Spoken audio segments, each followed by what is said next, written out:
ప్రముఖ చలనచిత్ర దర్శకుడు శ్యామ్ బెనగల్ సోమవారం సాయంత్రం మృతి చెందారు. 1934 డిసెంబర్ 14న హైదరాబాద్లో ఆయన జన్మించారు. ఎన్నో కళాత్మక చిత్రాలను శ్యామ్ బెనగల్ తీశారు. తొలి సినిమా అంకుర్తోనే ఆయన విశేష గుర్తింపును సాధించారు. జాతీయ అంతర్జాతీయ పురస్కారాలను శ్యామ్ బెనగల్ అందుకున్నారు. చరణ్ దాస్, చోర్, మంథన్, భూమిక వంటి ఎన్నో మంచి చిత్రాలను శ్యామ్ బెనగల్ తీశారు. సినీ రంగానికి ఆయన చేసిన సేవలకు గాను భారత ప్రభుత్వం 1976లో పద్మశ్రీ, 91లో పద్మభూషణ్ పురస్కారాలతో సత్కరించింది. సినీ రంగంలో అత్యున్నత పురస్కారమైన దాదాసాహెబ్ ఫాల్కే పురస్కారం 2005లో ఆయన స్వీకరించారు.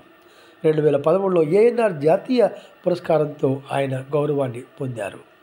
రాజ్యసభ సభ్యునిగా కూడా ఆయన పనిచేశారు. ఆయన మృతి పట్ల రాష్ట్రపతి ద్రౌపది ముర్ముతో పాటు పలువురు సినీ ప్రముఖులు సంతాపాన్ని తెలియజేశారు.